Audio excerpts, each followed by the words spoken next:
This is a Fox News alert tonight. Word is breaking about a classified email that proves the White House, the Obama White House, had direct contact with YouTube during, let me repeat, during the Benghazi terror attack. This news comes to us courtesy of the chairman of the House Oversight Committee, Darrell Issa. According to the California lawmaker, a document from September 11th, 2012 exists that discusses the, quote, ramifications of that infamous so-called anti-Muslim movie trailer. Why is this development so troubling? Well, here's why. Because it shows that rather than taking action to save the lives of Americans on the ground that night, political calculations were being made behind closed doors in order to protect the president ahead of Election Day. And it also shows that even before any facts emerged, this administration was hell-bent on blaming a pathetic YouTube post for the deaths of these 4 brave Americans. Here with reaction to this news, Kentucky Senator Rand Paul. Senator, thanks for joining us. So this is kind of startling news that the White House was on the phone with YouTube as the attacks were still taking place that night, saying, hey, did you see what's causing this? They were already being political at that moment. You know, I'm appalled by it. One of the things that's interesting is that very night they were still struggling to get reinforcements. We had some more special operations forces in Tripoli. They couldn't find a plane for them. So instead of calling to get a plane or to try to make arrangements to get a plane, they're on the phone trying to create spin to say that, you know what, this is about a video which never had anything to do with this attack. So, you know, it saddens me, doesn't surprise me, but does sadden me. Senator, you know, Hillary Clinton has to be concerned about this select panel that the House is going to bring up. Now, we've heard that there's possibilities, some of her operatives, some of her people that work with her were pushing Democrats to be on that select committee so that, I guess, so they can ask her questions that maybe are a little bit easier than the ones that the Republicans were going to ask.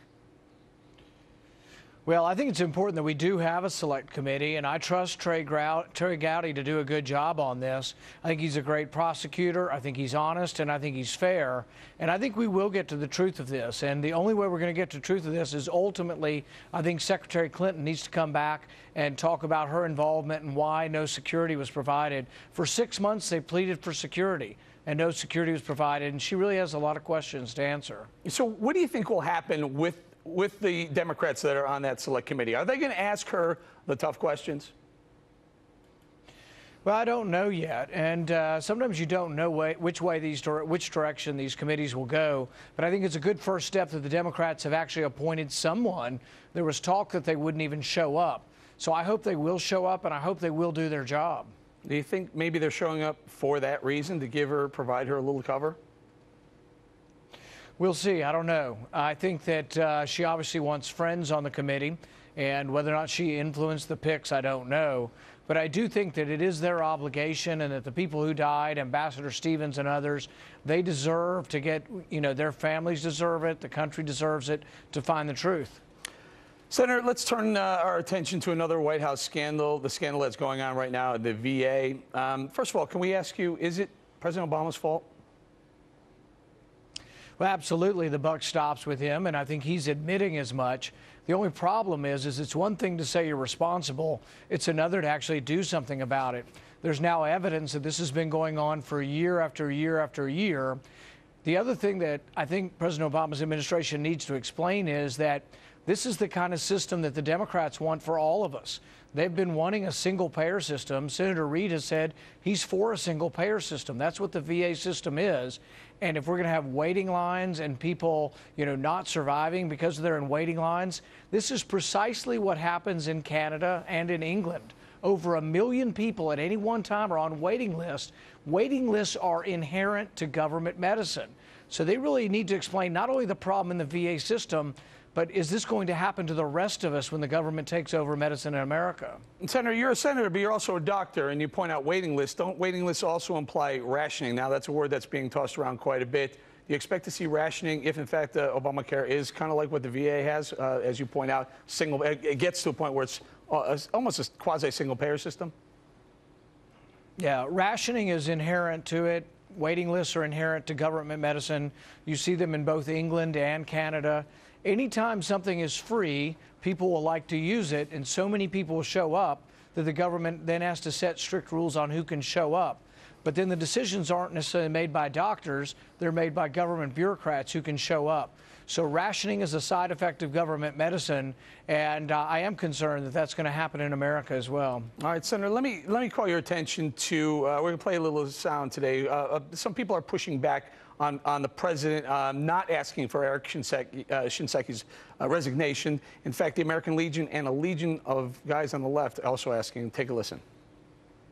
We think at this point, Secretary Shinseki is nothing more than a distraction. The only time that we're going to be able to watch the VA start to heal and get better is after this leadership is done. In this case, I think there's an urgency for General Shinseki, who's an honorable man who served his country honorably, but he needs to step aside. The first person we need to fire is the Secretary of Veterans Affairs, Mrs. Sandeki himself. Now, we respect him. We respect his sacrifice for this country and everything else, but the buck starts at the top. Your thoughts? Well, you know, the first person I would get rid of is anybody who falsified records.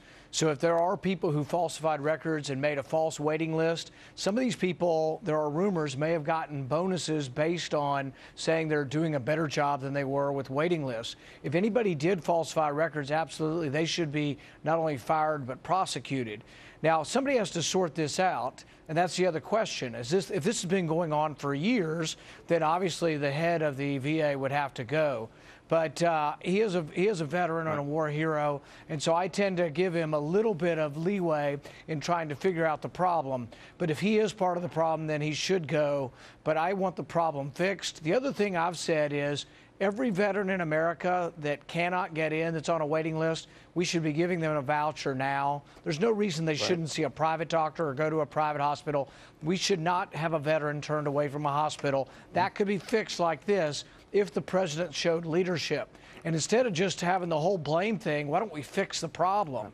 And so I'd call on the president to say, let's get a voucher program. Let's immediately start it and say nobody will be turned away. All right, Senator, I only have about 30 seconds or so. Now, you push back on one of the president's appointees, David Barrett, he was appointed to the First Circuit Court as a judge. What was your pushback with that, gentleman? I think it's really important that we have trials. I think that to be accused is one thing, but a conviction is different than a trial.